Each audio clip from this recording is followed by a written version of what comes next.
So this video is for the individual who is doing the damn thing and they just don't see the results yet, but they just need that inkling of encouragement or just a slight motivation, and they need something to back it up. That's why I'm big on stoicism. I'm big on neuroscience, because what I'm saying is not just anything. It's the true rules of the game. And if you play it right, my love, you win. Good morning, y'all. I'm back per. You guys, happy Sunday. It's Sunday. It's July 5th. I'm hoping to post this video July 5th. But today we are going to be talking about 5 Stoic beliefs that I believe will change your life, because they've changed mine. Initially, I felt like I didn't know what Stoicism was for a very long time. I didn't know there was like a practice or a belief of systems, like an actual name for it, right? That has been going on for centuries. I just thought this was something innately in me, and I just thought it was values that I possessed. But then when I learned about Stoicism, I said, oh, nah, hold on, y'all. I said, this makes sense. This is me. I'm a Stoic girl. So I love talking about this. I love talking about anything internal as opposed to external. I just believe and feel like we're in a society where materialism and very superficial surface level things are prevalent and given importance, but having these values instilled within you is truly what will take you far. So drink of choice today, I actually got a venti iced americano. So I think one important thing before I get started, when you have momentum, use it. Do not let this creative energy go to waste. I truly believe in understanding that we are energetic beings and we're not always going to feel like it. More times than not. But when you have that momentum, that is a gift from God, honey, and you better use it to keep that ball rolling, because if you look back, you'll wish you would have, and you don't want that. If no one wants that feeling of regret, like just use the momentum, take action, and you just never know. You never know where it can take you. And the feeling of satisfaction that you get is more important than anything. Any external validation, any opinion, any input, right? You are doing your duty of fulfilling your creative desires. I don't know what's better than that. You're being bold. You're listening to your voice. You're saying your truth. Baby, use that, girl. No one can tell you nothing. So yes, we are drinking a venti iced americano. No, nothing, no cream, no sugar, no nothing, honey. We got time for all that, baby. That summer body it's not gonna make itself, honey, but what you put in it will make it, okay? So the first thing is to practice selective indifference. So Marcus Aurelius said, you have power over your mind, not outside events. Realize this and you will find strength. Let that sink in. I think sometimes, or I know most times, a lot of my stress or my most difficult moments come from when I jump out of myself, literally. When I allow the words or the actions or the experiences of other people to shape my own life, to shape my own input. You are the only person responsible for yourself. And so when you practice selective indifference, you're practicing taking things with a grain of salt, not soaking in things just because people are giving it to you. People are spitting things at you like knowledge or whatever. You are allowing what speaks to you, and you are allowing that to go within you. You are like a sponge, and you are allowing what you want to be absorbed. You don't need to take everything in. You don't need to take everything to heart. This is another practice with the 4 Agreements by Don Miguel Ruiz. He talks about, let me Google it. Oh my gosh, what did I just do? Yes, Don Miguel Ruiz's second agreement is do not take anything personally. I feel like this aligns so well with this Stoic belief. A lot of times things are not about us. And I think for me, this is the biggest realization. This has given me so much peace, because once you realize this, you just learn to move. I think of like an animal, like an eccentric animal who's very like confident and moves in life and does what they need to do and is very like quiet but powerful and luxurious. And I think about like with that energy, you really need to like ingrain this in your heart, especially if you're an empath or you're somebody who's deeply emotional and you feel things, because not everyone is like that. And I consider myself I just feel everything. I love it. It can be a curse and a blessing. I love it because it allows me to connect with people on such a deep level, which is why I can coach and why I can work with brands and why I see things the way people see it. I'm very good at putting myself in other people's shoes. But it can also be a curse because con eso viene vainita, okay, mi gente? Like with that comes its baggage. So giving yourself as an individual that boundary to, okay, this person's doing this and it's not about me. People can only operate at the level at which they operate themselves, at the level at which they treat themselves. They do things for themselves. They love on themselves. They take care of themselves. They show up for themselves. If they're not doing it for themselves, they're not going to do it for you. You better believe, honey. Can you inspire them and change them? I think that's possible. But I also think you need to be cognizant of the fact that you're not responsible for people. And that's a burden you don't need to carry. I think you should be there for people, but I'm really good at just drawing that boundary. Once I feel like I'm pulling more weight than you in any relationship or friendship, hasta la vista. like seriously, like I'm very big on just keeping that standard for myself because I know that I'm a good person. And when you know that, you need to cherish that because there's people out here who don't give a fuck. And it's very sad, but you need to know who you are. You need to use that as to your advantage and as a strength as opposed to a weakness. Okay, so practice selective indifference. Practice the ability to remain stoic, remain still, remain rooted in who you are, not allowing the opinions or the beliefs or the experiences of other people to shape yours, right? When people are giving you feedback, when people are giving you their thoughts, their opinions, their advice, look at the situation they're in. And this is not from a judging point of view because no one's perfect. But ask yourself, is this person really in a position to give me advice or even have an opinion on what I'm going through? That's why I'm so big on having mentors and people who are more successful than you because they want you to win, one, and two, they can truly guide you and tell you this is not it, or I think you can do this better. Why wouldn't you want that? Okay, purr.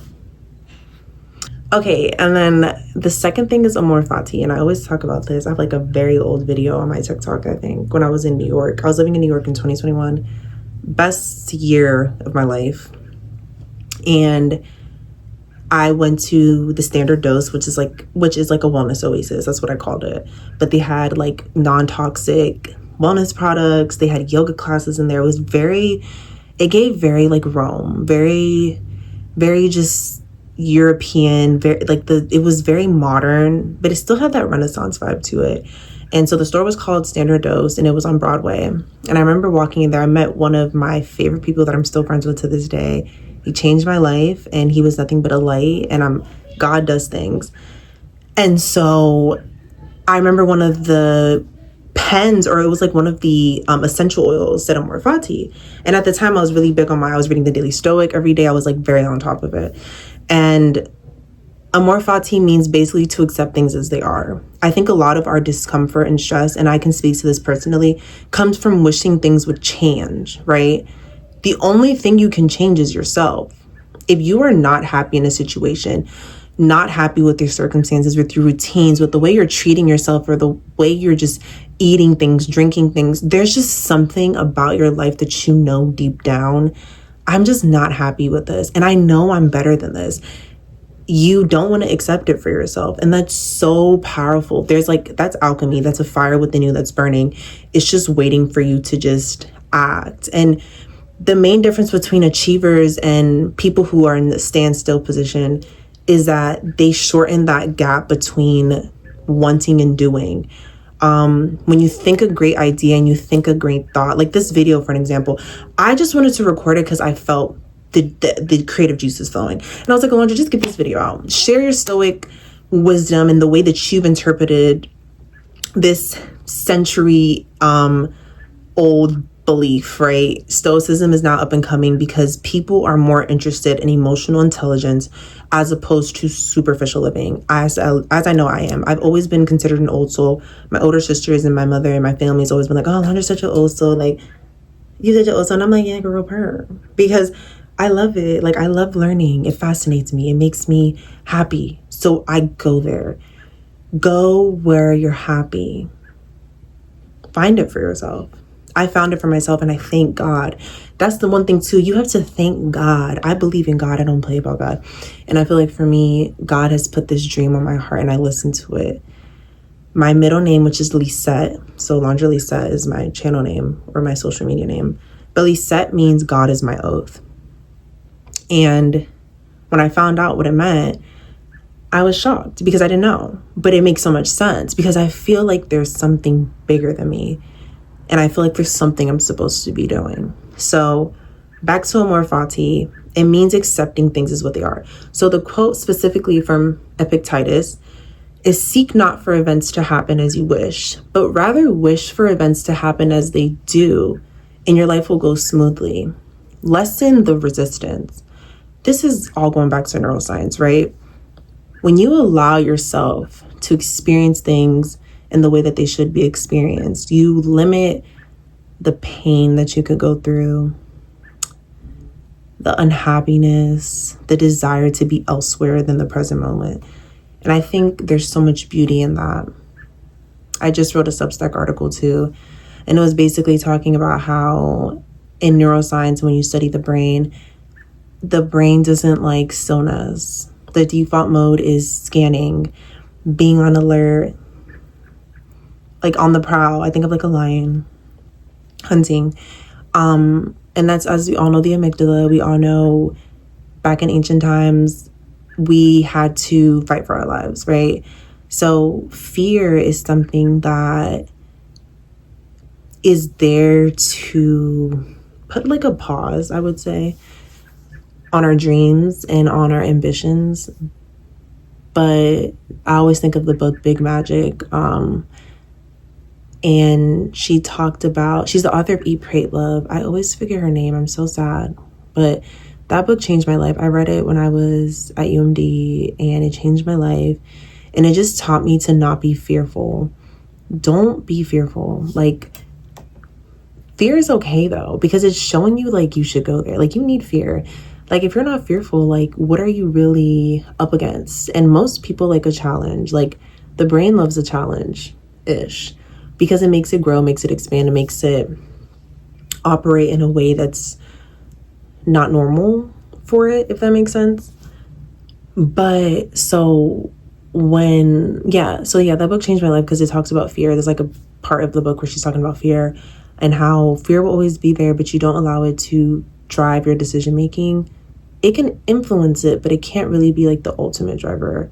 You need to let it take a backseat, honey. Okay? Or you're gonna be stagnant. Always look at things as a means to, how can this make me better? What am I learning here? What do I not want to repeat? What do I not like about what I'm doing? Who was in my life at this moment that I feel like is doing me a disservice? And that's why I'll say another point for me. This is like stoic-ish. I wonder if there's like a stoic quote for it. If I find it, I'm gonna put it on the screen. But for me, and I always talk about this, but I don't care. I feel like it's why I have so much peace and like confidence. I'm very big on discontinuing anything. And I know that sounds crazy. Wait, that sounds so crazy. Like, I try not to talk too much about zodiac signs, but I feel like that's such like a Gemini thing. I'm so big on like not being with you anymore. And that's so toxic. Now as I'm older and like in my current friendships and relationships, I'm more willing to, because I've grown and I've seen where I've been wrong, right? Because that's crazy to think that you're like Mrs. Perfect. But so I'm willing to kind of like open up my mind and see, okay, let me see what she's talking about. Let me learn from this. Let me actually change this about myself. But when I see that, I don't know, like, I think it's very sad when people think they can play with you when you're a good person. but it's very sad. I think I would just amount it to that word. I would say it's very sad. I am a big believer in ruthlessly discontinuing anything in my life that I don't fuck with, okay? And that is a habit of successful people. My mentors, and I consider people who are mentors are people who are wiser than me, make more money than me, have more skills than me, have been ruthlessly devoted to something in their life, and they've seen the results from it, okay? Materialistic or not. Pause. I look at them and they tell me these things that I'm telling you. And that's where a lot of my wisdom comes from too, is like the people in my life that are older than me. Obviously my own imposed habits, reading and, you know, going through my own experiences and gaining my own wisdom. But I do feel like for the most part, they always tell me that they have this boundary for themselves. And they're very big on it. They're very big on not letting people guilt trip them or shame them or make them. They are them. You are you. You are her. You are him. So you can do what you want to do. And when you simplify like that, it sounds so crazy, but it's so true. Like, what is truly stopping you? And it can't be fear only. There's something else. There's something at the root. So that's why I feel like with Stoicism, it helps you live your life according to these values so that you can act on the desires of your heart and the things that you want to do without feeling bad or without feeling like you owe somebody something. Anybody that makes you feel bad for choosing yourself, tiene que irse. Se tienen que ir. They need to go. And it doesn't matter who it is. Like, it doesn't matter. It's very sad. But one thing that I found for me, I feel like this is like a diary at this point. Sorry, guys. I just be rambling, okay? But one thing that I found for me is I'm very good, and I used to be very bad at this. So I like talking about it. It took me a while to understand that people don't owe you anything. For a long time, I thought people owed me basic decency, respect, loyalty, you know, the things I value. But then I realized that people don't value these things. That's why I'm very grateful for my circle now. And even back then, like friends that I did have, they did value these things, you know, but sometimes you grow apart, whatever it is. Always love there. But for me, I feel like for a long time, I just felt like people owed me something. I felt like it was about me. So I also think that's why with Stoicism and neuroscience, which I love and I'm fascinated by, is because it teaches you how to live a happy life, basically, and how to realize like no one owes you shit. No one. But seriously, no one owes you anything. God is your best friend, and understanding this will give you a peace. Okay, here's a quote for like the last thing I want to talk about. I'm laughing at myself because I feel like I can be so unserious, but what I'm talking about is like so valuable, and it's just like a layer of information. Anyways, so Zeno of Citium, I probably chopped that up, honey, but it's okay. I'm gonna put it on the screen, okay? It says well-being is realized by small steps, but it's truly no small thing. And I love this so much because I think of James Clear and his book Atomic Habits. And the reason why I think it's so impactful to so many people is because he dumbs down something that for the brain, it can be very hard to grasp. And he tells us success isn't like this like overnight thing. Like it's like little bricks being built daily. It's small actions to create a big result. And when you think about that, you'd be like, what? So you're telling me like what I'm doing right now is going to take me where I need to go in 10 years? And it's like, yes, that's literally what it is. And so with this quote, it's so powerful because it seems small, but it's not small. That's why they say things can be simple but not easy. And it's just crazy, like, to think about, like, you showing up right now, and you don't, and I always feel like my audience is like, I'm speaking to the people who are overachievers. I'm speaking to, like, if you're watching this video, you get shit done. You do what needs to be done. And you may not be where you want to be, but this video should serve as an encouragement or just as a piece of wisdom for you to understand that you are on the right path. You are on your path. And that is your power. You have your unique story to offer. No one can speak the way you speak. No one can speak the way I speak. Does that not blow your mind? So thank you for watching. I think I'm gonna close it there. Happy Sunday. Follow me on Substack. Everything will be in the bio. Don't forget to like, comment, subscribe. And let me know what kind of videos you want to see. My luxury content seems to be doing really good. So let me know if you guys want more of that. I'm really big on cooking and like juicing. I love just taking care of your insides. So let me know if you guys want recipes, simple things, you know, like I'm also very big on saving time. One thing I despise the most about cooking, which I love doing it because I love making healthy meals that taste good for myself and the people I love, it's just the time. Chopping takes a lot of time. Washing produce takes a lot of time. So that's the only thing. But finding the time to do it is really important. I'm not a meal prep girl. I've tried it. I don't like eating day 2, 3 old food, or like 3, 4, 5. Like, and I know some people say freeze it. It just doesn't work for me. I'd rather cook fresh every day. So I know things like chopping the produce, having onions and garlic pre-chopped, that's helped me a lot. Having the veggies washed, that helps me a lot. So that, in that sense, I can meal prep, but having like the entire meal cooked on day 3 and 4, I just can't do. But I can have like all my produce and stuff ready to cook, you know.